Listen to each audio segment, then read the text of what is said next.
doors.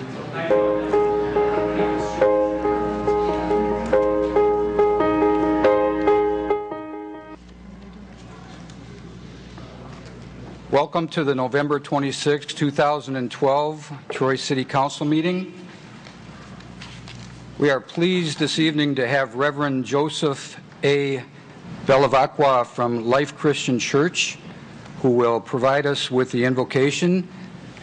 And please remain standing after the invocation, and the Brownie Troop 75261 from Waddles Elementary will be leading us with the Pledge of Allegiance. So please rise.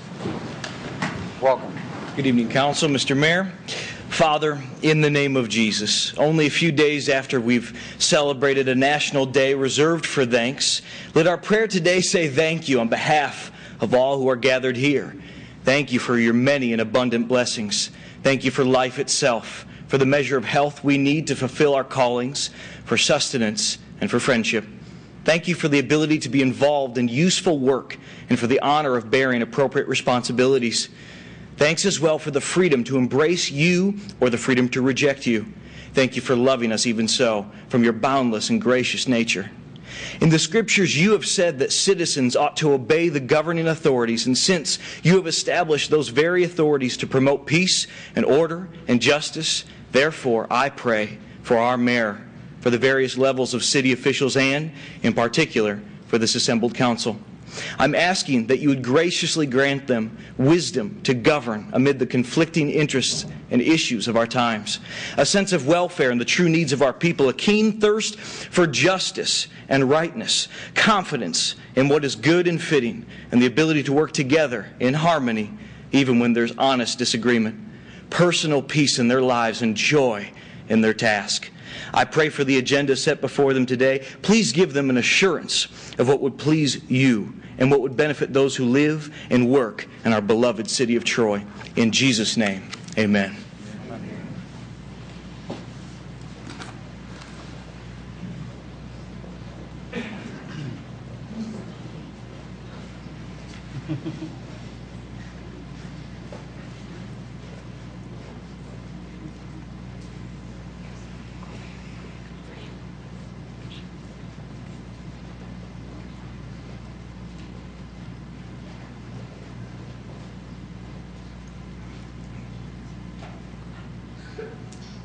Ready? Okay. I pledge allegiance to the flag of the United States of America and to the republic for which it stands, one nation, under God, indivisible, with liberty and justice for all. Thank you very much. You're welcome.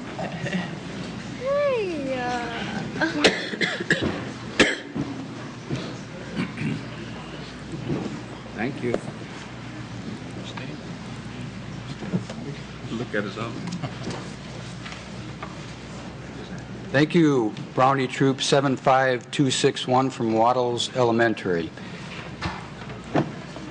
The Troy City Council meeting is now called to order. The roll call, Ms. Bittner. Mayor Slater? Here. Councilmember Campbell? Here. Councilmember Fleming? Here. Councilmember Henderson? Here. Councilmember McGinnis? Here. Councilmember Teets? Here. All present. Just for housekeeping, for those citizens that plan to speak at either of the public comments sections this evening, you have until 7:45 to sign up. And please review the rules and regulations portion of the agenda, as we will strictly be enforcing the rules. Thank you. Now, our first order of business is certificates of recognition and special presentations. And for C1 and 2, if I could ask Mr. Culpepper and Mr. Kishnick to meet me at the podium.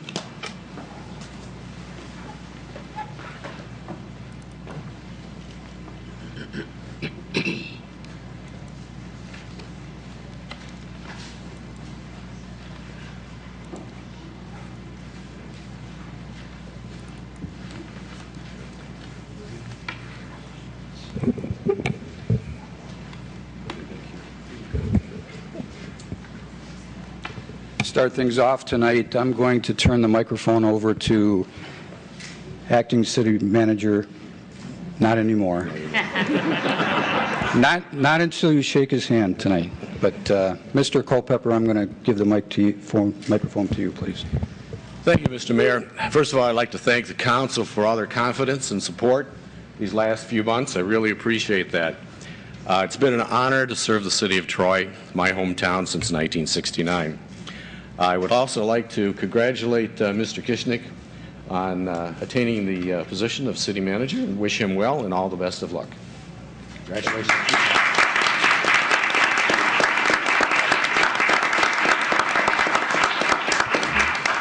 I do have a certificate of recognition that I would like to present to Mike Culpepper this evening.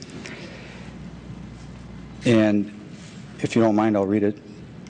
Go ahead. Okay. This certificate is awarded to Mike Culpepper in recognition for his professionalism as City of Troy Acting City Manager from May 18th through November 18th, 2012. The Troy City Council, City Administration, employees appreciate Mike's help and guidance transitioning between permanent city managers. And I would think that seemed like more than just those months, probably a good 2 years to you, I would think. The City of Troy extends sincere appreciation to Mike for coming out of retirement and taking on the daily workload and challenges to run the city for 6 months. Mike's steady and calm demeanor, as well as his sense of humor and vast knowledge about the community, was an asset to the City Council and employees during the transition period. You are an inspiration to the Troy community and a credit to yourself, your family, and the City of Troy.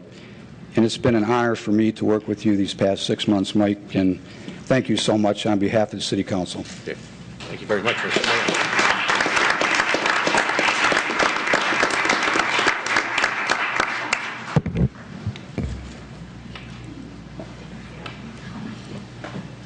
Thanks. Good, sir. Thanks.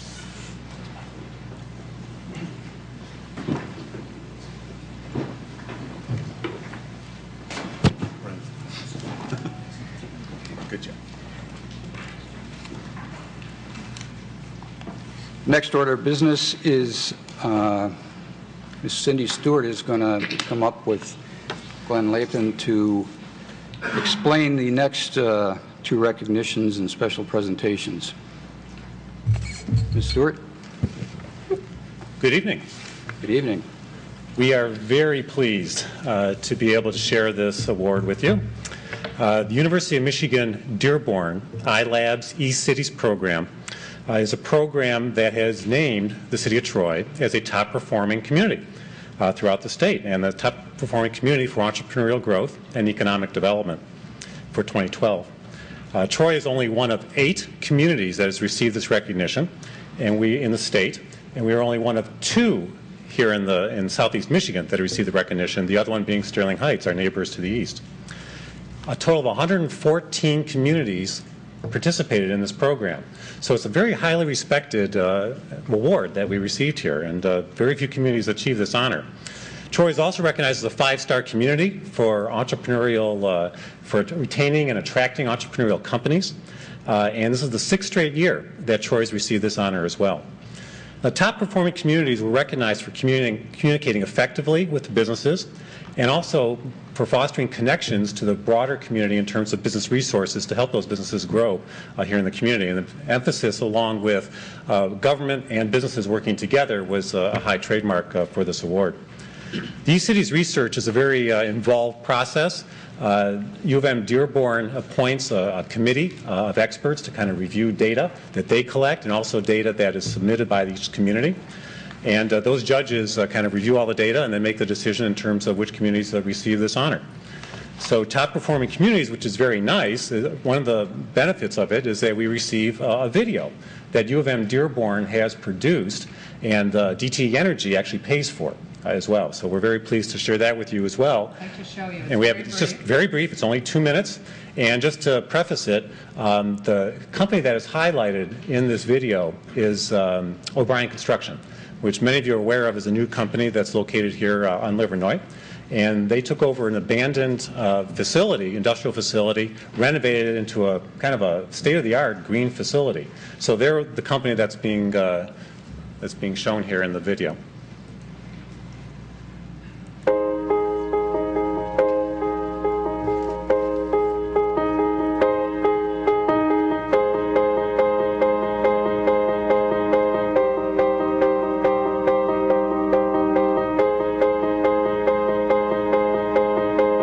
What I see of Troy is they look at their job as if they're a business, and they want to be the best business out there. Well, what sets Troy apart, really, number one, and we hear this all the time from our businesses, is that our location is unsurpassed. It was central to our employees when we did a geographical survey where everybody lived. This was pretty much the center of where everyone was. What's nice here in Troy is that we have a wide range of businesses, from the Fortune 500 company down to the single sole proprietor entrepreneur. The first thing we found was that we did not have to go through the planning commission. Our building services department is run by SafeBuilt, which is a private company, and SafeBuilt provides services that are fast, fair, and predictable. And that process was weeks instead of months, which was a huge help for us. One of the most innovative programs that we have here in Troy is our Sustainable Development Project program, where we really try to encourage sustainable development and green architecture and green building development here. Part of the reason for letting us decrease parking and increase landscaping was that it was a green building. And what they have done, and what the city has done, is work closely with the building owner to determine what they would like to see.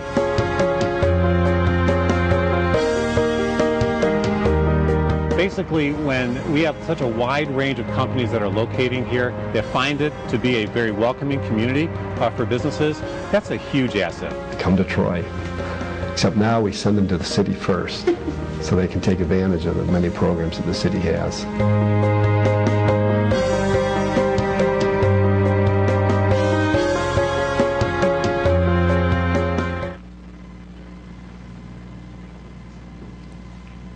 We'll use that video on our website and use it for marketing purposes wherever we can. So if you have any questions, we're available. And in the next couple of weeks, we're going to unveil our brand new website. So this will all be part of it with our new enhanced economic development part. Great. Thank you. Good. Thank you.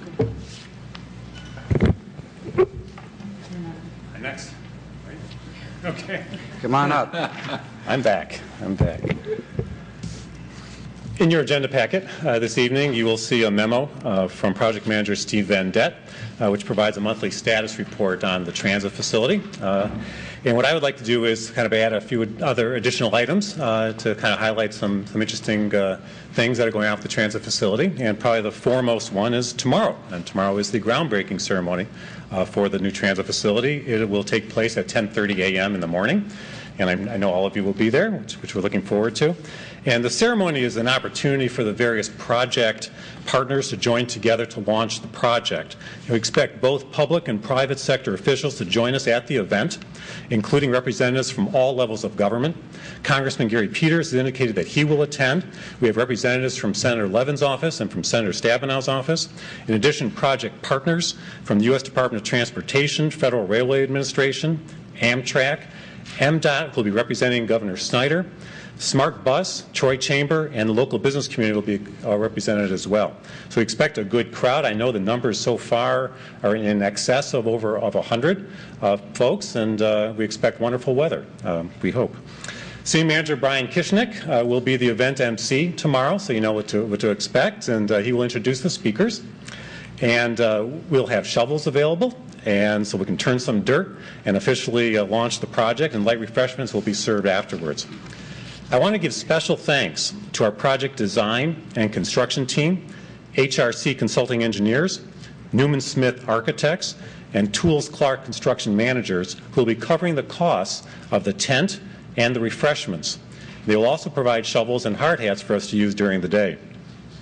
Many thanks also to Dennis Bostic of the Troy Sports Center, who will be supplying the portable heaters. And given this is late November, it is Michigan, I think we'll probably use them. So After the groundbreaking ceremony, construction will continue and will proceed. There's basically equipment out there right now. They're moving dirt right now as we speak. And so the construction will continue throughout the winter, the spring, and the summer. The facility is scheduled to be completed by August 2013, weather permitting. When the facility opens, what can we expect in terms of ridership traffic, in terms of station activity? Let me share some numbers with you so you know what to expect later on. Total station activity, which are the people boarding a train or getting off of a train, for the month of October 2012, along the Wolverine Amtrak line from Pontiac to Chicago, was about 77,000 people. That is a 9.5% increase over October of 2011. For the fiscal year ending September 30th, 2012, total station activity along the Wolverine route was about 968,000 people. Now, for the Amtrak Birmingham stop specifically, which is what the Troy facility will be replacing, 1,670 passengers boarded or deboarded in October of 2012. That is a 20% increase over October of 2011. For the fiscal year ending September 30th, 2012, a total of 19,361 passengers boarded or deboarded at the Birmingham Amtrak stop. Now keep in mind that the Birmingham stop has no passenger facilities, it has no parking available, and some have said there's actually a payphone there somewhere, but nobody's been able to find it as of yet. So the facilities are pretty antiquated. So the Troy facility, with what we're going to be offering in terms of the modern facilities and the amenities for the passenger and the parking that will be available, we expect that they'll better accommodate today's passengers, and the new Troy facility should encourage numbers in terms of the actual usage higher than what is currently being experienced at the Birmingham station. And if you look up and down the Amtrak line here at the Wolverine line, in Royal Oak, for instance, they have over 35,000 passengers getting on and off the train. Dearborn has over 80,000. We're at about 19,000 in terms of an annualized basis. So it makes a big difference when you have actually shelter instead of waiting outside amongst the elements. Nationally, Amtrak ridership is at a record high with 31.2 million passengers, and that's for the fiscal year 2012, ending September 30th. That is the highest annual ridership since Amtrak was formed in 1971. Ridership has increased every year except for one in the last decade, and it's up 50% since 2000. Amtrak ticket revenues are up 6.8% over the prior year, totaling $2.02 billion, that's with a B, billion dollars. Overall, Amtrak ridership is expected to grow as facilities like Troy's and the new station in Dearborn continue to be built, and track improvements are made to the west of us as well. And that will improve on-time performance and reliability. Now that's the train aspects of the facility. The other side of it is Smart Bus. Smart Bus ridership currently has 7 routes serving Troy. 3 or 4 of them will serve the transit facility. Annual Smart Bus boardings in Troy total over 275,000 annually. Deboardings, people getting off the bus, total about 280,000.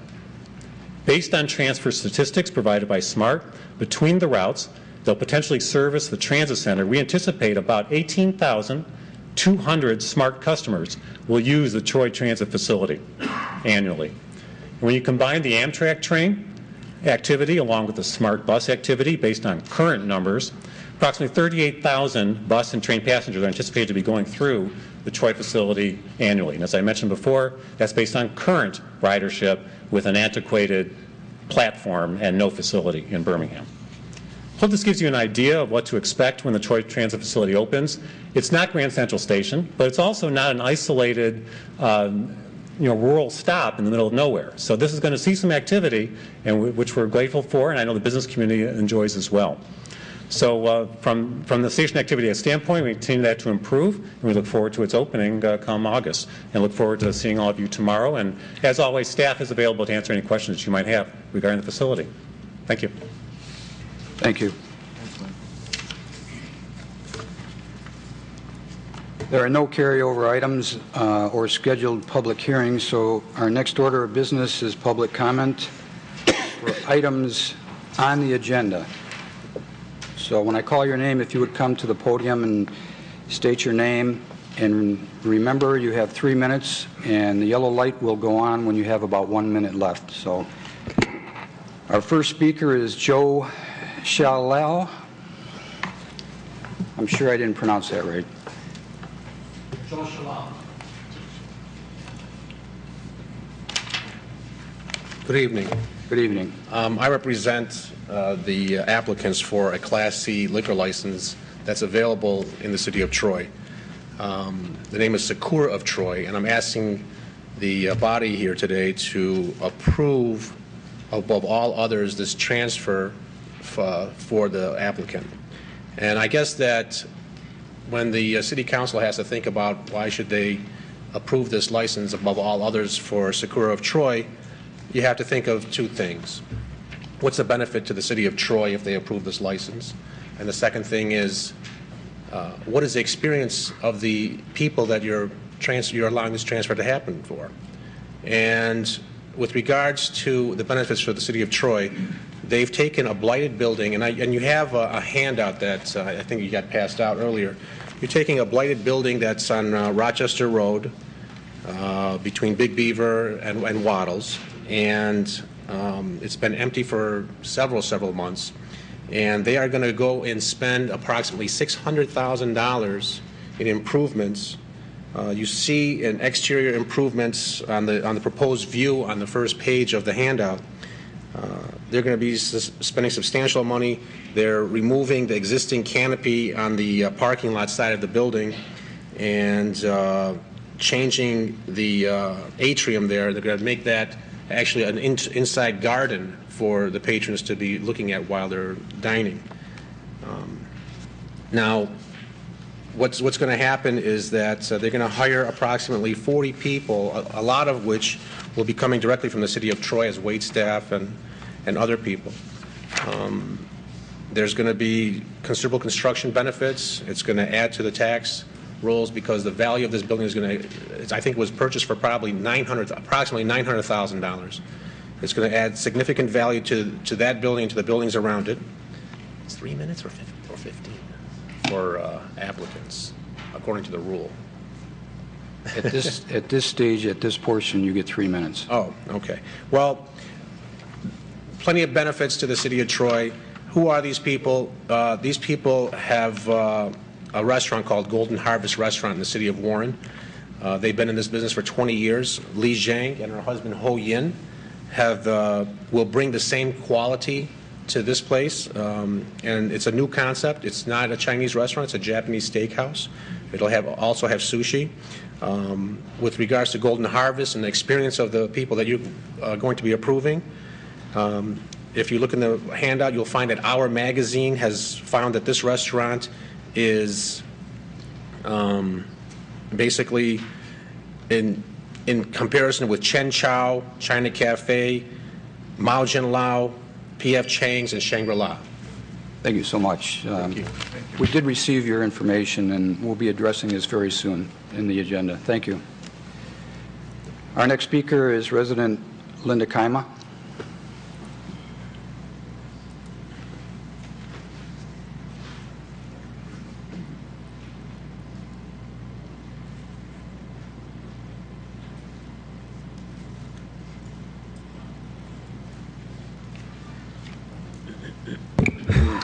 Good evening, Mayor, Council. I just want to thank, I think Mr. Culpepper left, but I wanted to thank him for serving the city so well. I want to welcome our new city manager, Mr. Kishner. Thank you for taking the position. Kishner. And last but not least, good luck to you, Mayor Slater. I know you'll represent the citizens of Troy with honor and dignity. I only hope and pray that chicanery that's been taking place will come to an end and will no longer look like a circus act. The city will return to normal with smooth operations, moving Troy forward and upward. We have a lot to be proud of here. Let's focus on our assets and work together and mend the divide. Thank you. Thank you. Resident Glenn Clark.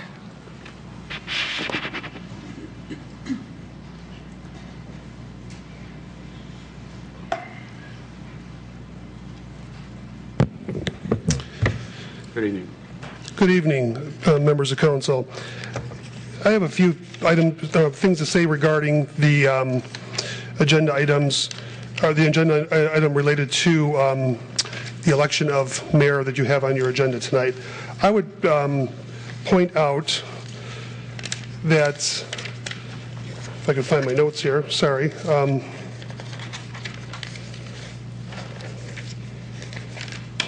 Okay.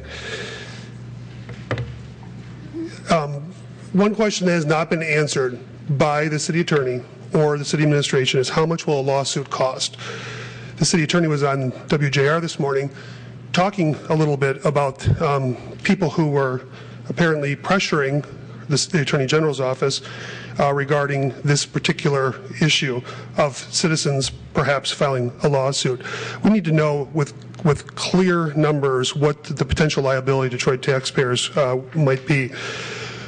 I met with an election attorney tonight who's local and a very prestigious attorney and who's a friend of mine. And I asked him, you know, what perhaps could be the liability to me, a homeowner and a taxpayer in Troy. He said that, first of all, the council would need to ask this question as well. Who would represent the city, since surely the city attorney would be named in a potential lawsuit regarding moving forward and filling the mayoral post tonight by council action. So if it's not going to be her representing the city, then perhaps she could explain what the course of action might be in that circumstance. What outside counsel would be required to defend Troy taxpayers' interests. Well, that begs an additional question. Why wasn't other courses of information pursued, including reaching out to the Attorney General's office before we were going down this road? Why was the attorney? Why, in my understanding, the Attorney General's office has not been reached out to since the Secretary of State, Chris Thomas letter, Director of Elections, sent it to the city last week. I'm still not understanding. Here it is, a new week, and we're not understanding that there's going to be any connection to the Attorney General's office before any legal action, perhaps by the state, might ensue. Additionally, the council should not fill the mayor's post in light of these many concerns before we have more information, and certainly before you, the people's representatives, have more information. I'm asking you to please refuse to vote in favor of this agenda item tonight. Leaving the seat open still allows the city to operate as the mayor pro tem would conduct all council meetings, and the council would, still has the ability to conduct city business. And then lastly, on that WJR interview this morning, you know, it seems like the city attorney was very clear about melding together state election law and city charter, still with the concept that the city charter trumps state law. This is just unbelievable to me, so thank you for your time. Next speaker is resident Dan Brake. Thank you.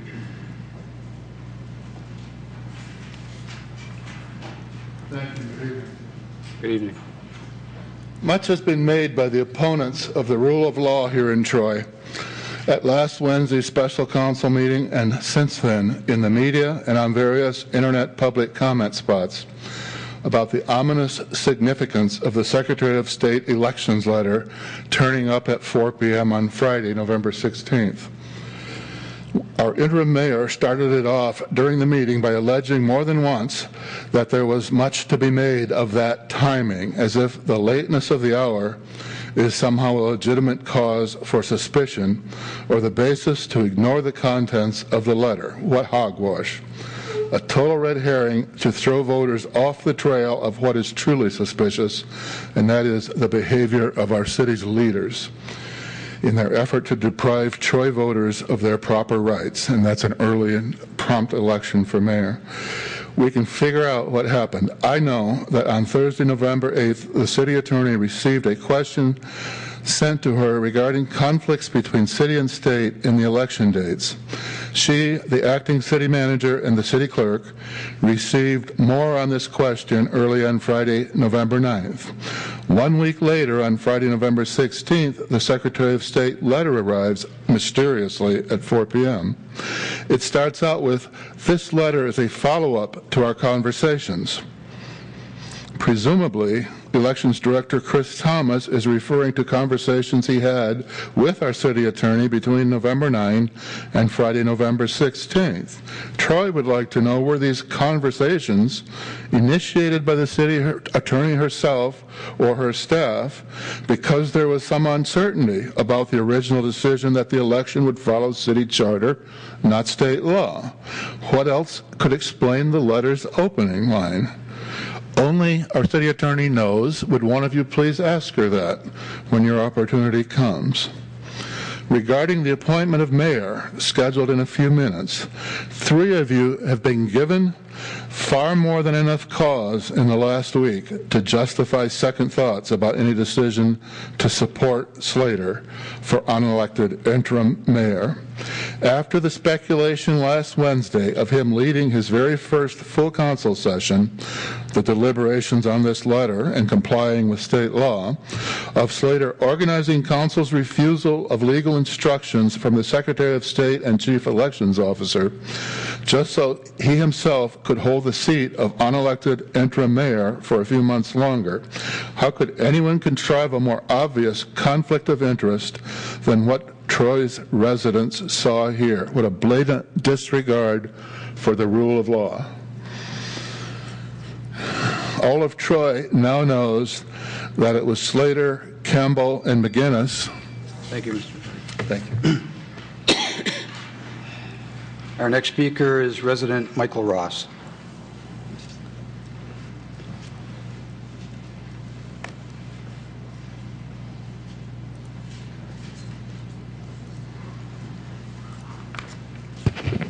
Thank you for the opportunity to speak. I request that our City Council members vote not to install Councilman Slater as mayor and not release his council seat for election unless he opts to resign completely from City Council. Written copies of my comments have been given to the clerk. Last Wednesday, the council deliberated about a November 16th Secretary of State letter from Michigan Elections Director Christopher Thomas. In that letter, citing specific provisions in Michigan election law, including those regarding recall requirements, Mr. Thomas advised City Attorney Lori Bloom that the City of Troy is required to hold a special election for mayor on February 26, 2013. Mr. Thomas referred to ongoing communications that preceded that letter. Acting as Mayor Pro Tem, Councilman Slater led the City Council in a vote to reject Councilman Wade Fleming's resolution to invite Michigan Attorney General to provide the Council and Troy officials with legal clarification and direction regarding Mr. Thomas's instruction about a February 13th mayoral election. Despite the crisp recitation of the law in Mr. Thomas's letter and the very serious concerns this prompted fellow Troy councilmen and citizens to voice last Wednesday, Councilman Slater voted to deny Troy citizens an opportunity for clarity and truth regarding the rule of law and the officials it authorizes to safeguard, administer, and enforce it. By the lack of clarity, judgment, and leadership that Councilman Slater manifested Wednesday in his words, actions, and council vote, he elevated his relationship with the city clerk and city attorney above his duty as a public official.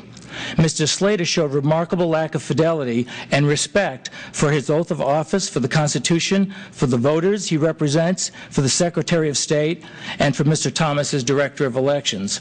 Last Wednesday, the city clerk and city attorney recounted events following approval of the March 2012 mayoral recall petition approval and defended their planning and decision-making in preparation for a possible recall of the mayor and the need to find a successor.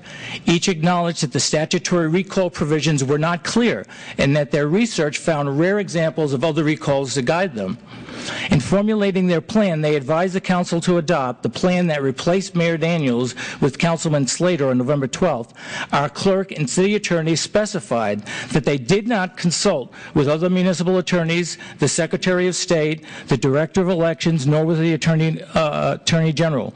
Despite their oaths of office, the seriousness of a recall overturning the voters' original election for mayor, the likely potential for grievous division and for controversy in Troy, and for potential harmful notoriety beyond our state, our city clerk and city attorney went no further than the Oakland County Clerk's office to clarify the law's intent and requirements with the highest integrity and confidence, and thereby protect the voters and safeguard the Constitution as they promised.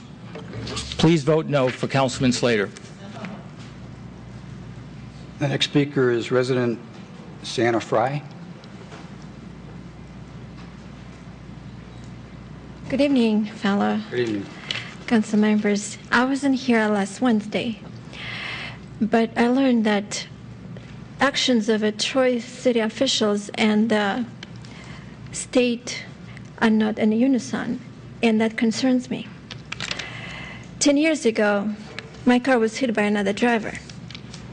Thankfully, it ended up a matter of just car repair, but I realized later that my son was only 2 or 3 seconds away from being hit in a high-speed collision. And it's because of the other person was running on a red light. I don't know the exact reason why he did it. He either willfully made a decision to do that, or he was just colorblinded. But 2 or 3 seconds later, it would be fatal for my family, and the reason wouldn't matter. But back to Troy. Why do we need traffic lights and all other rules? To prevent situations like that and to conduct our lives and affairs in an orderly fashion.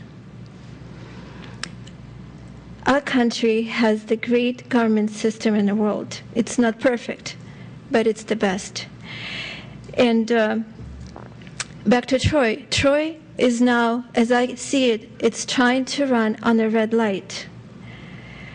The state rules, as I understand, are clear, but it's either a willful decision or a professional colorblindness that is trying to get our city across this intersection. We're probably hoping that we will have the 2-3 seconds to avoid the crash. But do we really have those 2-3 seconds? Maybe not. Maybe it will be too late. Oh, and one more thing. I watched the meeting online, and I heard that the cost of the special elections were brought up. I completely agreed with the speakers that said that special elections are not supposed to be on the shoulders of the taxpayers.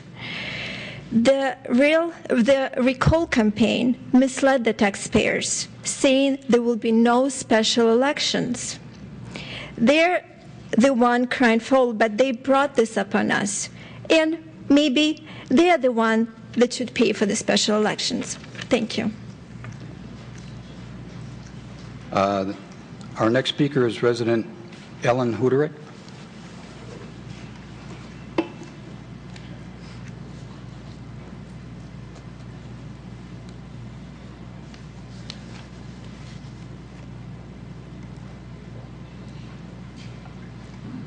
Good evening. Good evening. I want to express appreciation to the city staff for the work they did to help the city of Troy earn top marks for spurring entrepreneurial growth and economic development from U of M. Being an East City is a feather in our cap and one we should not take for granted. It's a well-earned reputational boost and a recognition we must all work together to retain. Voting yes for Mayor Slater tonight will help us do that, and I strongly advocate for that. I think there's been a great deal of fear-mongering in the community. As I understand it, we're accountable to the county and take our election direction from the county. The attorneys I've spoken to have indicated that that's the case. Perhaps further clarification can happen here tonight, and feathers can be calmed. Being an entrepreneurial city asks for us to move past this situation as quickly as we can. Coincidentally, over the weekend, I watched a documentary about Pixar, the whole backstory of it. It's a story of collaboration, vision, intelligence, people of different minds coming together, scientists and artists, boosting one another, spurring one another on. An amazing, amazing private sector story that has application to our public sector situation here. The The challenge of this council going forward is to work collaboratively among all of the constituencies here toward a vision, including Troy's master plan, that we must have perseverance and patience to achieve. And at the end of the day, this must be done by understanding the heart of Troy as you reap the benefits of perspectives across the political spectrum, not just one extreme of it. If scientists had strong-armed the artists, Pixar wouldn't have happened, or vice versa. We can figure this out. We can work together pragmatically and make this happen. The transition tonight to our new mayor, Mayor Slater, and our new city manager, Mr. Kishnick, is a leadership direction I believe will enable the heart and spirit of this city, the city's staff, Troy businesses, and residents to continue to work collaboratively to keep Troy well-positioned as an entrepreneurial go-to city. I appreciate those of you on council, Councilwoman McGinnis, Mayor Slater, Councilman Campbell, for truly trying to set aside partisanship, as that is what our city charter calls for. We can learn from the Gene Steins, the Randy Husks, the Anthony Pilatas, the Frank Gersteneckers of our past about why it is so important to function as a nonpartisan council. It's absolutely critical. Please move aside, politicians. Please. Thank you. That concludes the list of people that have signed up to speak. Is there anyone at the table that would like a response? Councilman Fleming? Yes. Thank you, Mayor. One of the speakers alluded to the letter of November the 16th. There's others that want to speak. Sign up.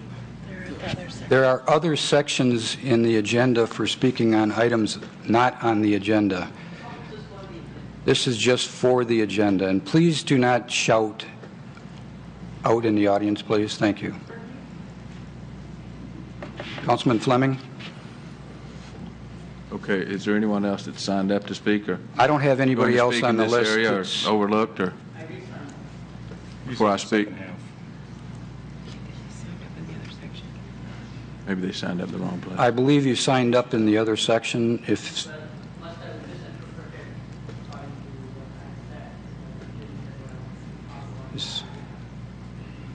does anybody have an objection to allow him to speak in this section? If you made a mistake. If he made a mistake. I think that's appropriate as long as they signed up. There's intent. Do we need to waive the rules, Ms. Bittner? If there's a consensus of council, then you could allow the person to speak if the chair wishes to ask for consensus. Okay, Mr. Resident Manish Bakshi, and could you tell us which item you wanted to speak about? Regarding the appointment of mayor. Okay. Thank you. I appreciate it. So that's I-01. Yes. Good evening, everybody. And first of all, I want to thank Mr. Wade Fleming, Councilman Wade Fleming, for stepping out on Wednesday and initiating the resolution, which I'm so glad that was actually available for people to clearly see. He was very simple, saying, hey, let's get more information from the Secretary of State as well as the Attorney General. And though this had been started on 16th of November, Friday, yet it was very clear that the city attorney had made no effort to find out from Secretary of State and the Attorney General. So what Mr. Councilman Wade Fleming put forward was a very reasonable representation of the interest of the Troy taxpayers and citizens. And at that time, what surprised me is that Councilman Slater, Maureen McGinnis, Councilwoman, as well as Councilman John Campbell, refused to allow that resolution to be passed. And to me, I wonder, why would we elect and put somebody as a mayor or appoint as a mayor who is looking out not for the interests of the taxpayers and the citizens by getting clarification? If he had an objection to the language of the resolution, fine, propose another resolution, but at least let us get more information from the other people involved, which are the Secretary of State as well as the Attorney General. Based on the new information about the state laws and election laws, and based on Councilman Slater's actual action of not looking for more information, I have no faith that he can actually perform the mayoral task of representing the taxpayers and the citizens. So my suggestion, very simple to Councilman Wade Fleming and the other people here, also Dave Henderson, Doug Teets, and possibly others, to say, hey, maybe this is not the person we need for the mayor, number one. Number two, let us get more information so that we are clear that we are taking the right action on behalf of the citizens of Troy. Thank you.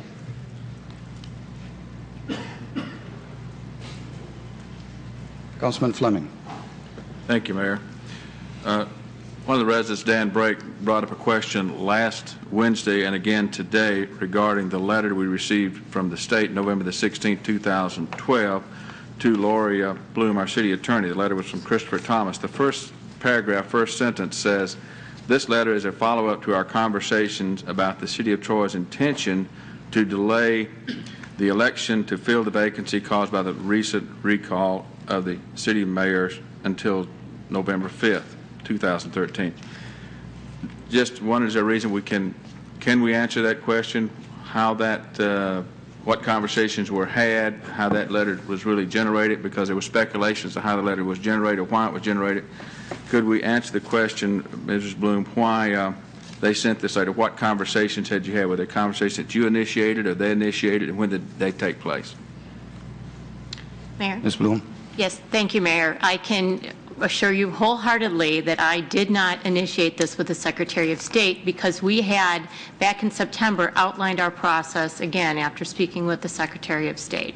So I can assure you that it was not initiated by myself, and also it was not initiated by Ms. Bittner. It was a contact from the Secretary of State to us directly. That occurred. Actually, he had contacted the Oakland County Clerk, I believe it was on Thursday. So we did not have much time. I did have some conversations with him before the letter was sent, but they were just immediately before they were sent. The letter was sent. Thank you very much. Anybody else? Okay. We have no postponed items, so that takes us to regular business. The first order of business, and we need to separate these into A, B, and C. So our first order of business is I-1A. Is there anybody that wants to move that resolution? Sure. This is A. Councilman Campbell. Resolved that Troy City Council hereby appoints Dane Slater to serve as mayor for the city of Troy, contingent upon City Council acceptance of the letter of resignation. Support. Moved by Councilman Campbell and supported by Councilwoman McGinnis. Discussion? Councilman Teets. We had a long discussion and we reached a stalemate initially when we were deciding on who to have as the interim mayor, and as I recall, I brought up that we should find a way to compromise and so forth, and I would have no problem with supporting Councilman Slater if the facts were the same as they were at that moment. And I'm not ready to appoint any candidate to serve as the interim mayor until we get some resolution from the state. It's not a question of Councilman Slater. I think you do a fine job, and some of the folks that came forward this evening criticizing, thinking that criticizing his votes or those sorts of things, I don't understand particularly that argument, because if we weren't qualified based on how we voted, then I don't think any of us could ever be selected for any office. And in the same way, I think it's a little premature right now. We still have another meeting before the 30 days in which we have to choose a mayoral candidate or an interim candidate. We still have another meeting before then, the December 3rd meeting, and during that period of time, we certainly have time to hear from the Attorney General between now and December 3rd if something would change. So I'll be voting no, and we can move forward from there. In the same way, I'll be voting no on all of these resolutions, including the appointment of the mayor pro tem, and then also accepting the letter of resignation. So, Further discussion? Councilman Fleming.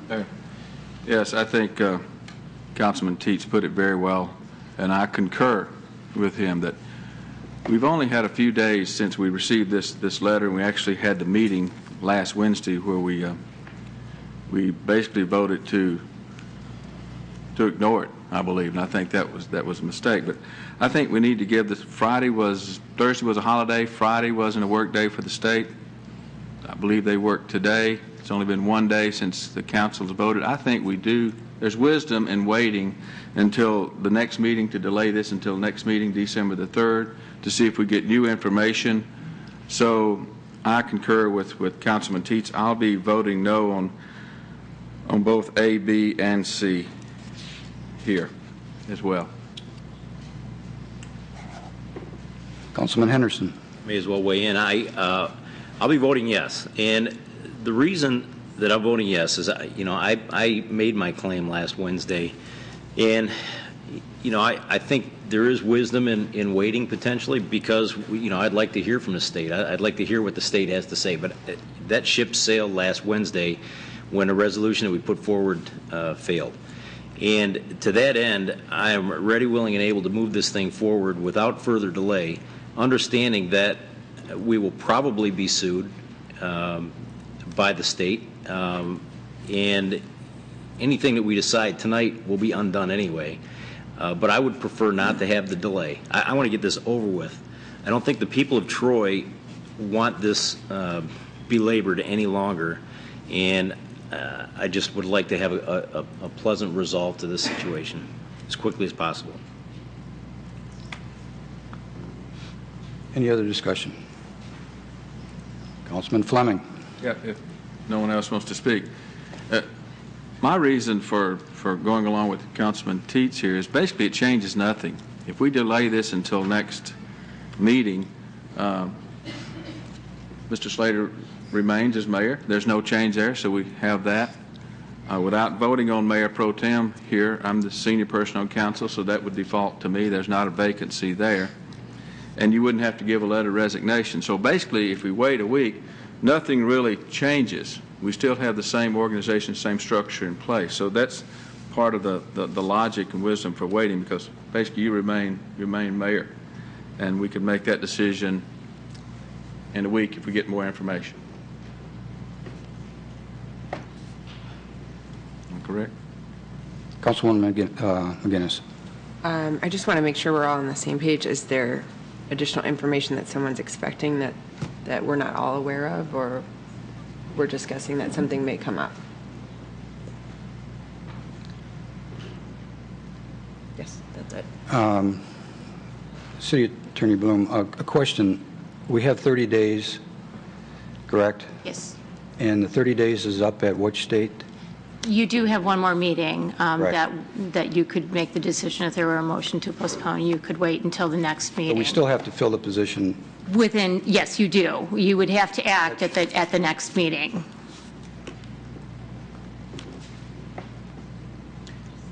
Councilman Henderson.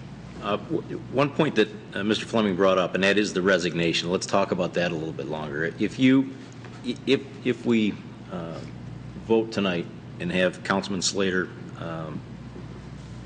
nominated as the mayor, and he puts his resignation in, and then all the unknowns happen. Let's say, for example, we have a suit brought against us, and then it unwinds all this.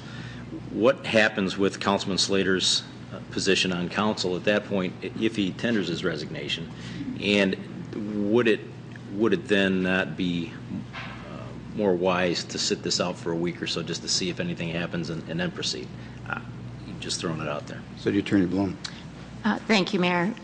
Yes, if there is a resignation and it is accepted, and again, not knowing what is going to happen, it would be possible that if somehow an election were ordered in February, that would be the end of your term unless you would decide to move on.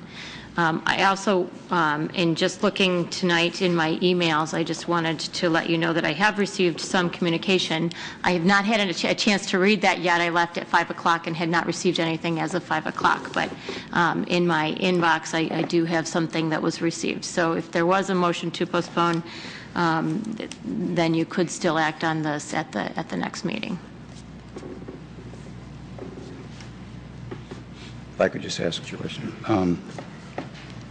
I guess the question, though, is if we don't take any action next week and we haven't discussed any alternatives to what we were going to do tonight, we would violate the 30-day rule then. Is that correct? Correct. So, Councilman Henderson. One follow-up to the resignation situation. Now, let's again presume that we do face a suit and they unwind this and you've resigned. Now we have an open council seat. Does that then, if we're forced to elect a mayor, does that then force us to elect a council person? No, that would actually be an appointment that would be allowed. And also, you do have to appoint a person for the vacancy. So it'd be 30 days from the date of the appointment of the mayor. So you could have a special meeting as well. That is another option that you may have. Further discussion? Councilman Fleming. Yeah, just quick. The question was asked by Councilwoman McGinnis here. Was there information? We were expecting something from the state. I was watching the news tonight before I left home, about 5 minutes after 7, and there was a news report saying that there was new information from the state. So apparently there's something happening because the news media is here tonight, I know, and they are expecting, and they said this would be discussed tonight, and that there was something forthcoming from the state was what I heard from the news. Now, how they claim they talked to the state. I have not talked to the state. I don't know, but that's information I received on the 7 o'clock news tonight.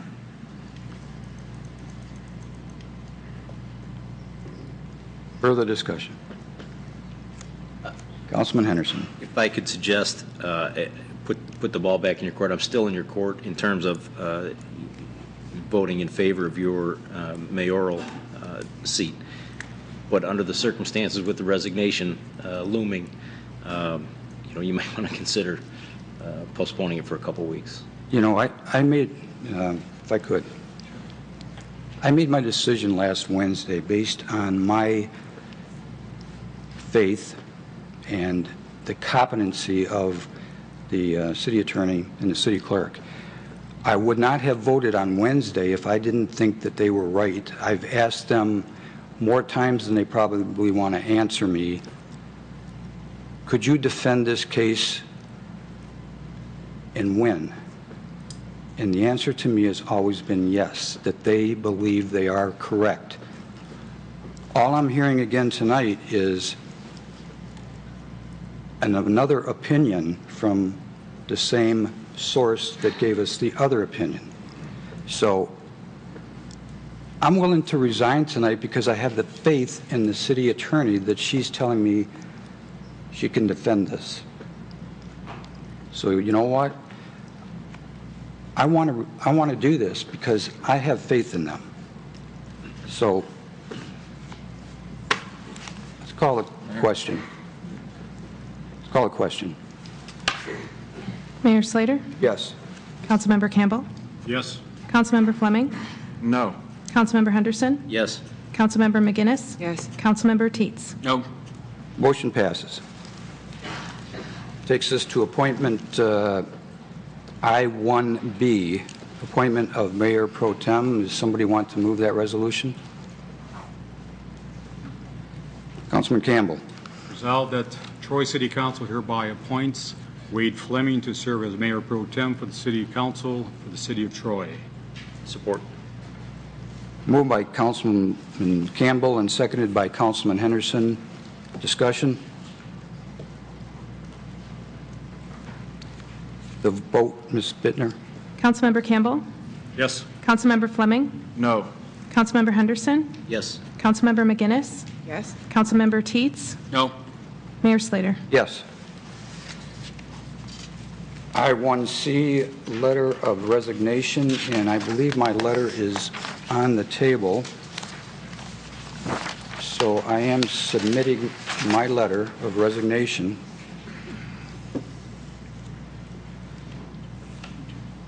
So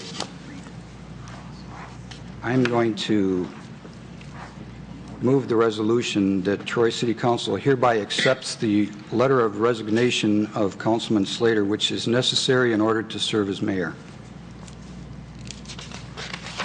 Is there support? Support. Moved by the chair and supported by Councilman Henderson. Discussion. The vote? Councilmember Fleming? No. Councilmember Henderson? Yes. Councilmember McGinnis? Yes. Councilmember Teets? No. Mayor Slater?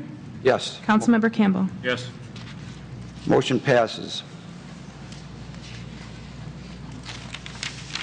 Do I have to declare an opening for that seat, Ms. Bittner? Or does just the resignation create that? You certainly could do that, Mayor, if you wanted to declare that the position is vacant because of the resignation. I will declare the opening then. Next order of business is I-2, the board and committee appointments. I'm going to ask once again that we postpone the mayoral appointments for the DDA authority, the DDA. It was my hope to speak to the candidates, but because of the holidays and because of what happened during the past week and a half, I didn't get a chance to talk to everybody. So I'm going to ask for postponement. Take no action. Take no action. I'm going to ask. So moved by the chair and supported by Councilman Henderson that we take no action. I'm sorry. You could either take no action or you could move to postpone. It's up to you. You could just not act on it tonight. Okay. I'm not going to act on it tonight then. Thank you. There are no other city council appointments. There is no closed session requested. Brings us to I-5. Application regarding SDM and Class C quota liquor licenses for Sakura of Troy, Inc. It has an A and a B if somebody would like to move the resolution. Mayor, Councilwoman McGinnis. I will move both Resolution A and B as printed. Support. Moved by Councilwoman McGinnis and supported by Councilman Fleming. Discussion? Vote. Councilmember Henderson? Yes. Councilmember McGinnis? Yes. Councilmember Teets? Yes. Mayor Slater? Yes. Councilmember Campbell? Yes. Councilmember Fleming? Yes. Motion passes. Welcome to Troy. We are looking forward to having that building occupied. It's well overdue. Thank you so much for doing that for Troy. Okay. Thank you. The next item of business is I-6, revised articles of incorporation, the Southeast Oakland County Resource Recovery Authority. If somebody would move the resolution. Mayor, Councilwoman McGinnis. I will move the resolution as printed. Support. Moved by Councilwoman McGinnis and supported by Councilman Fleming. Discussion? I had a quick question. Councilwoman McGinnis. I didn't see the city attorney's signature on it. I just wanted to make sure that you reviewed it and if you could just give your approval. Mayor, I would just indicate that, yes, in fact, I did review it. In fact, I thank Mr. Davis and Mr. McKeon, who are in the audience tonight, but we did have an opportunity to meet with them before actually it was presented to a lot of the other communities as well. So I thank them for that opportunity. I have reviewed it, and I am satisfied that it can be legally approved. Further discussion? The vote, Ms. Bittner? Councilmember McGinnis? Yes. Councilmember Teets? Yes. Mayor Slater? Yes. Councilmember Campbell? Yes. Councilmember Fleming? Yes. Councilmember Henderson? Yes. Motion passes. Next order of business is the consent agenda. Is there anybody on the council that wishes to pull any items? Seeing none, would somebody move the resolution without exception? Councilman Fleming? Resolved. I'm sorry, Mayor Pro Tem Fleming. Thank you, sir. Resolved that Troy City Council hereby approves all items on the consent agenda as presented. Support. Moved by Mayor Pro Tem Fleming and supported by Councilwoman McGinnis. Discussion? The vote, Ms. Bittner? Councilmember Teets? Yes. Mayor Slater? Yes. Councilmember Campbell? Yes. Councilmember Fleming? Yes. Councilmember Henderson? Yes. Councilmember McGinnis? Yes. Motion passes.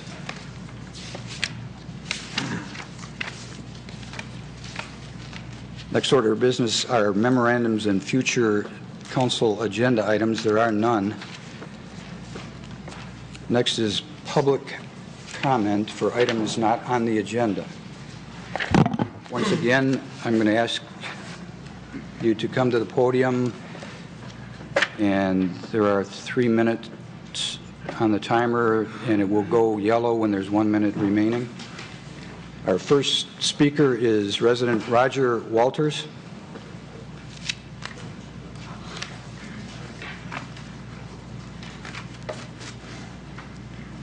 Mr. Slater, Mr. Fleming, how you guys doing tonight? After sitting back here and watching all the people, you know, it kind of amazes me how crappy Troy really is. I mean, it's kind of funny. I lived in Troy since 1957. I stepped out. My parents still live here for over 60 years. We still live on Heartland Street. I'm about ready to buy another street here next to Baker if I can get my front yard back, Mr. Fleming, because of the signs that you interrupted my family with. And now I have 6 cars parking in the front of my house because you being such an inconsiderate individual in the city of Troy, when I asked you for some help, you basically stuck a knife in my back, pretty much speaking. You know, and I see the little game plan that you had played. When my brother and I were talking about the signs that were on Boyd Street and the traffic that comes off there, now I know why the kids go to Baker. Is first of all, you have to be able to read no outlet. So maybe it is a good thing that they are going to the school so they can be taught how to read. Because evidently, nobody knows what no outlet means. Turn on your thing. I'm not going to stay up here long anyways. And Mr. Slater, you really do need to resign. You shouldn't be where you're at. You look spooky back there. You look like you don't know what you're doing. Honestly. He looks like he knows what he's doing, but you don't. And that's being on the honest tip. You really don't belong there. You really don't. Mr. Fleming, now about the Boyd Street issue again. Okay? You got more metal in the street than you do on cars. I don't know what part of no outlet doesn't anybody understand. I'm sure everybody here is sitting up here, Mr. Teets, even you, I voted for you to be where you're at because I trusted you. I'm going to ask you a question. What does no outlet mean? Can you answer that? How about you, Mr. Slater? Mr. Walters, just speak to us. We don't. What does no outlet mean? Speaking to you. We don't interact with just. Okay, no outlet means that you only go down and you return and come back up. Okay? I mean, do we really need that many signs sitting in our street? You still got a porta potty sitting in the middle of Boyd Street. What's with that? That's a residential street, i.e. School Street, residential street. Here that I have, Mr. Fleming, remember this one when we sat in the room on January 25th? I'm sure you do. Your name's on it. A whole lot of names are on it. Daly Street is not a Boyd Street. Cutting in and out of a subdivision is illegal. People are accessing Boyd Street illegally, cutting through a subdivision. I don't think my mother has to deal with that, and every person sitting here knows it's illegal to cut through a subdivision to place a point of access. Everybody does. It's like me cutting across a parking lot. Do you think I should? I don't think so. So the problem about it is that we have one or two choices now. And this I'm bringing to you, Mr. Fleming. We open up Harmony, we open up Boyd. Other than that, you open up Wakefield. Thank you, Mr. Walters. Next speaker is resident Ed Neat.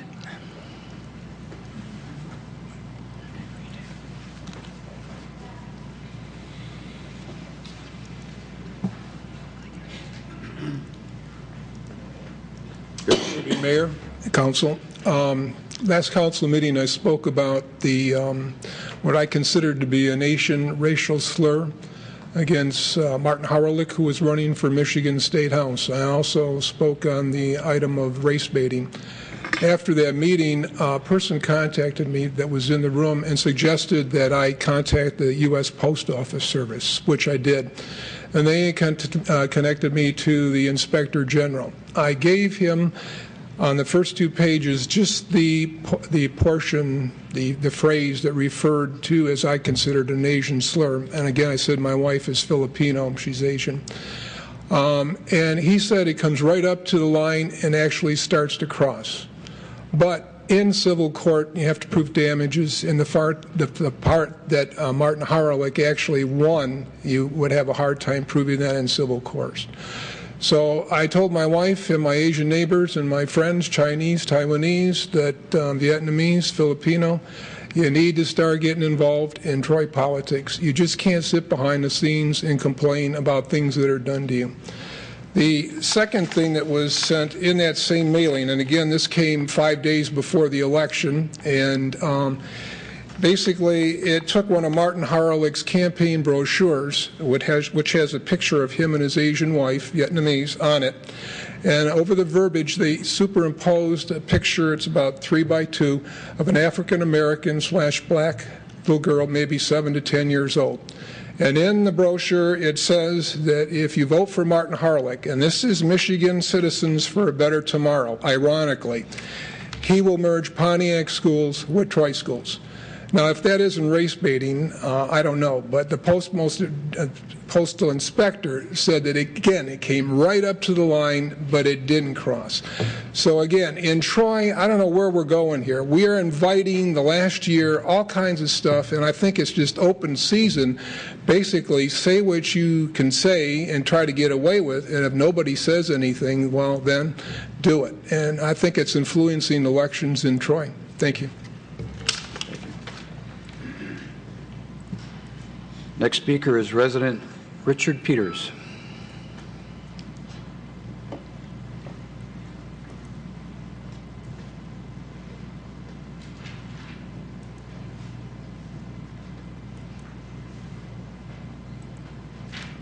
Evening, Council, Mayor, folks of Troy. I just want to say on the holiday season, it's both festive and somber for some folks, and hopefully we'll have a happy occasion. President Kennedy wrote a book called The Nation of Immigrants, and in that book he stated that America is consisted of groups from Europe, I don't know if Africa, the land bridge in Alaska, and it said that and how it incorporated into our country. Well, the reason I'm bringing that up is because I think on this seat that we're going to appoint, it would be my hope that since we have a substantial Indian national or an Arab national or even a Asian national group in our city, that they apply for that seat and have an opportunity to get that. I also would hope that it wouldn't be an ideologue, either a Tea Party or a Herbert who, or somebody with an agenda that we all could agree on. So that's pretty much about it. Thank you very much. Thank you. Next speaker is resident James Savage.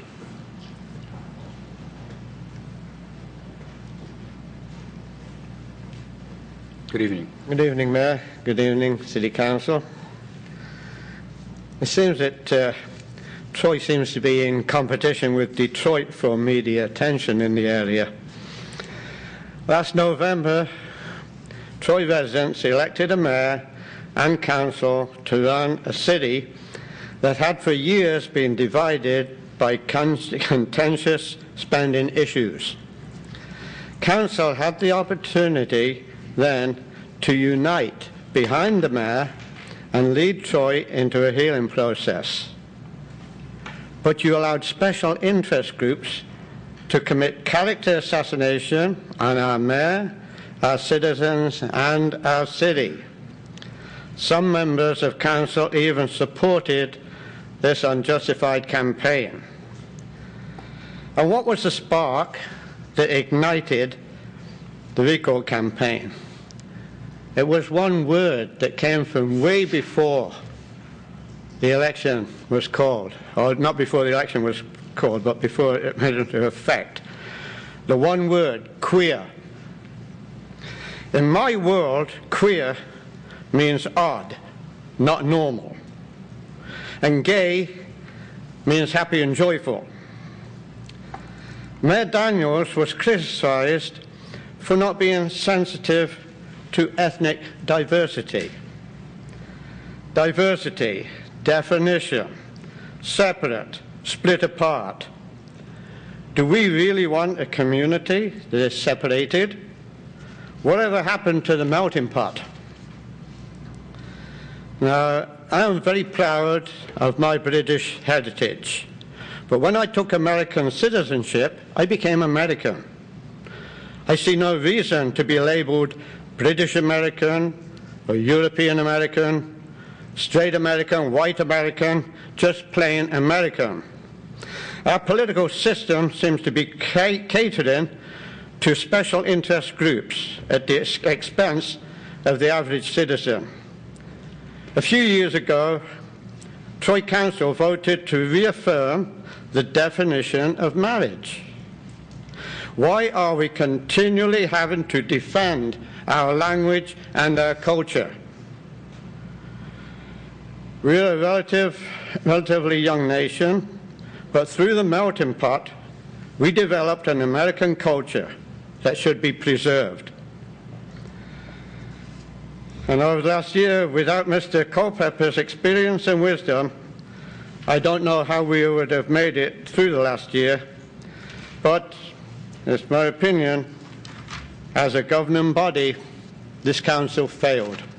Thank you.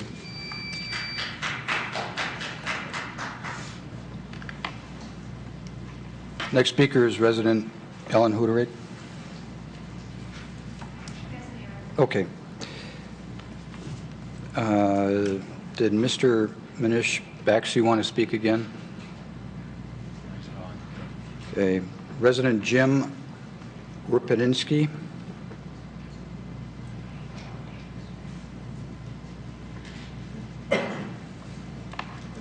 Good evening. Good evening, Mayor, Council, City staff. Welcome again, Mr. Kishnick.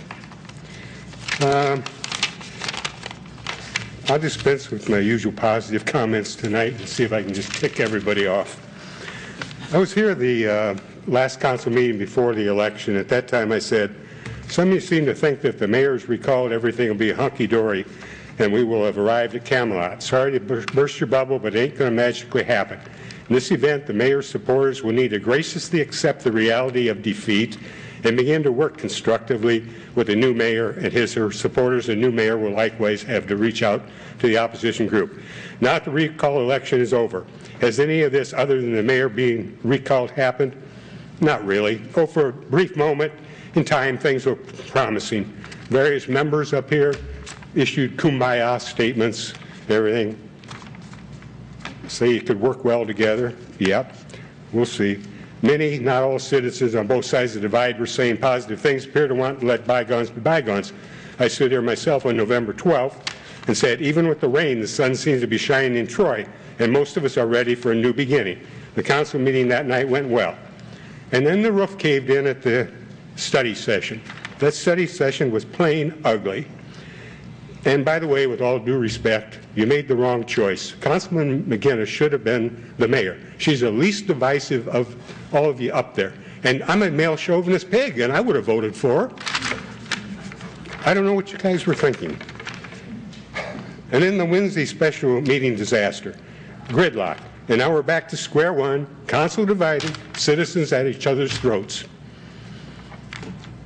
And then we got three so-called fiscal conservatives up there that want to spend my money for another election.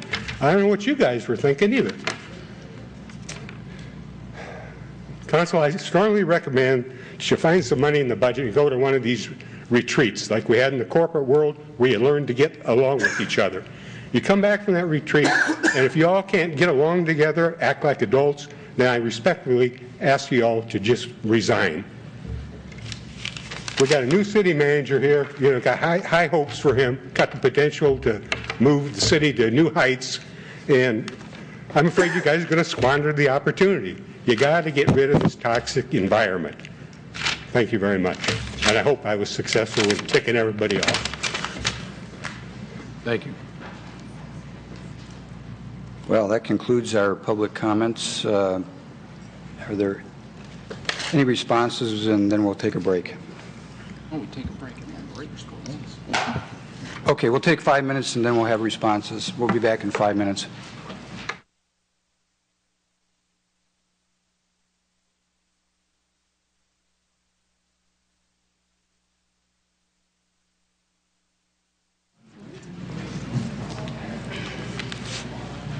We are back in session.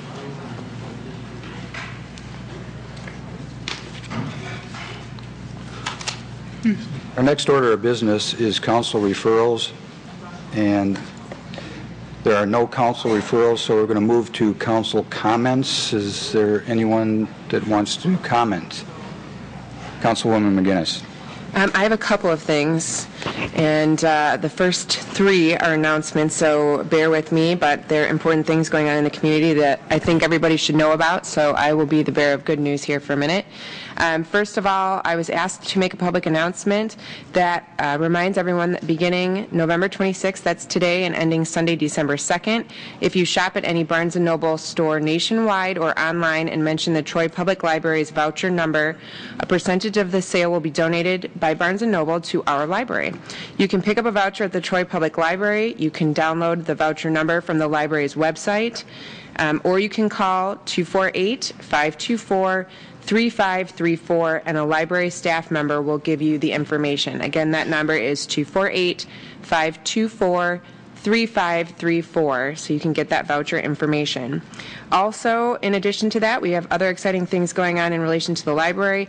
In celebration of this fantastic week-long fundraiser, on Saturday, December 1st from 9 a.m. to 9 p.m., the library will be hosting a holiday book fair at the Barnes & Noble Troy location on John R. and 14 Mile Road. Stop by to participate in children's crafts, get your face painted, listen to live music by Troy High School bands, or stock up on your favorite holiday gifts. And best of all, your purchases are going to also support the Troy Public Library. So we encourage everyone to do those two things. And there's more. So the other important thing that I wanted to mention, there's going to be an old-fashioned Christmas celebration on Saturday, December 1st. That's this Saturday from 1 to 3 p.m., and that's going to be at the Troy Historic Village, 60 West Waddles. This is an event that's sponsored by Genesis Credit Union. I've attended this event before. It's absolutely wonderful. Something for the whole family is there. You can take the kids there. Santa will be stopping by. There's a fee to attend this. It's $5 for adults, $3 for seniors, and children between the ages of 6 to 12 are also $3. Children under 6 are free. So I want to encourage everyone to attend that. My last announcement is to let everyone know that this year they're conducting the 18th annual Troy Police and Troy VFW Post. They're announcing their annual holiday food and gift drive. This is something that they do every year in conjunction with Troy People Concerned and the Troy School District. They're asking everyone in the community to donate gifts and money if possible so that they can go to Troy families that are in need. Right now you can drop off non-perishable food at the Troy VFW Post during business hours. Money donations are also going to be accepted, and these will be used for perishable food purchases. If you're going to write a check, you write it to Troy VFW Post 4037, not the police department, and you can drop those checks off at the police department. So if you need additional information, there is a contact person here, and that's Officer Bill Malik. His telephone number, 248, hope this is okay, 680-7223. So those are all of my announcements, and hopefully that leaves somebody with an option that they can help out the Troy community by participating in one of those things. And my final one, and I don't know where I am on time, but I just want to say that the last comment that we heard in public comment is exactly what we're not looking for up here. It's in violation of our rules. We will not be allowing that to air, and in the future, any kind of commentary that follow those lines is not going to be acceptable here and will be cut off. So I just want to make that known where I stand on that issue. I'm assuming that most of the council members are going to be in agreement with me, but that is exactly what we don't want to see at public comment. It's not conducive to us getting anything done, and it's not acceptable. So that's it. Councilman Teets? Yep, I agree with Councilwoman McGinnis. I think we can do better than that, and it's great to criticize members of the council or whomever about how they vote or what color tie they wear or things, but I think just personally saying things like that don't have any constructive use and only harm whatever points or whatever policy that you're trying to push. So I would encourage the better angels of our citizens to step forward. I have nothing else to say other than that was an awesome video at the beginning of the meeting, and even in our most difficult hours, Troy is still a great place to live. There are fantastic things about the city that exist every day. So, thank you, Councilman Henderson. First off, Councilman Teets, I resent the tie remark. And I just wanted to bring up today, a couple meetings ago, we had a Parks and Rec survey that was being sent out to us, and that went live today. I went on and took the survey myself, and if you're interested in doing that, it's troyrecplan.com/site. Thank you. Anybody else? I guess the only thing I want to remind everybody, at 10:30 tomorrow morning will be the groundbreaking for the Transit Center, and I hope everybody will be there for that. Councilman Fleming. Are we going to talk about reports? Is that now the time, or? We're going to talk about them right now. Our next order of business is reports. Okay, good. So, Councilman Fleming, did you have a report that you'd like to speak about? Yes, just they were all good reports, but a couple of reports. Now, I talked to our Financial Services Director, Mr. Darling, prior to the meeting regarding Department Report O2, C, and D, which are the annual actuarial evaluation reports for both the volunteer firefighters and the City of Troy Employees Retirement System. And I think they're good reports, but I wonder if there are some highlights you'd like to point out, because there are an awful lot of numbers there, and this council may go into detail in those later at another meeting, I understand, but for the public, maybe you could just summarize what these reports are telling us. Certainly, Mr. Mayor. Yes, Mr. Dowling. Sorry. Great. Thank you. Yeah, we have received our reports for the Employee Retirement System. It's the 48th Annual Actuarial Evaluation Report. Our actuaries are Gabriel Roeder-Smith. It should be noted that the Employee Retirement System has been closed for several years now, basically in the early 2000s. But at the end of the year of 12/31/2011, the system had 322 retirees in it. Had 11 terminated employees that are vested in the program, and 70 active employees that are still in services of the city. It should be noted that during the year we had 62 retirees, 44 from the Early Retirement Incentive Program, 1 from a disability, and 14 conversions from the DC plan, along with 3 normal retirements. I'd like to bring your attention first to page A1, which is my favorite page. How much is it going to cost the city for contributions next year? And I'm happy to report that our actual contributions are being reduced by about $312,000 from what it was in the previous year. It's going to be about $1,883,000 as opposed to about $2.2 million that was in previous years. So that is good news. It appears that from the retirements that we have in there that we are still enjoying a benefit from future contributions.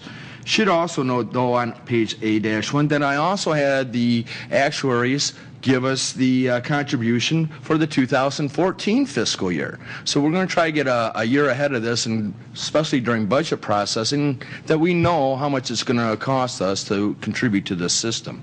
Again, it's in 2014, according to our actuaries, that our required contribution is going to be about $1,845,000, which is another reduction of about $35,000 for 2014. So that is good news that the retirement system is being funded, and we certainly plan on making those contributions. Now, we wanted to talk a little bit about numbers, just real quick. On page D2, and again, these numbers will be reiterated in the city's annual financial statements. But as of 12/31/2011, the system had about $145,500,000 of assets. Its liabilities were $153,500,000, leaving an unfunded actuarial liability of around $8 million. Again, our contributions are made to fund this over a period of time. So the funded ratio is about 94.8% funded. Okay, so that's kind of the highlights with that. Okay. Next, you had the Volunteer Fire Incentive Program. And again, there's good news on this side. The required contribution, which is on page 8 for 2013, is going to be around $868,000. This is a reduction from the 2012 amounts by about $5,400. Again, we have about 146 active volunteers that would be eligible for the program. We actually have around 79 retirees that are currently receiving benefits. And on page 16, it talks about some of the funding with this. Page 16 is showing us that the actual value of the assets in the plan is around $6.4 million. The liability is about $13.4 million, with an unfunded liability of around $7 million, which is showing us that we're about 47.2% funded. This is an increase in funding from the prior year, which was about 44.2% funding. So again, we're moving in the right direction on this plan. Thank you. Thank you. Good. Anybody else have anything about reports?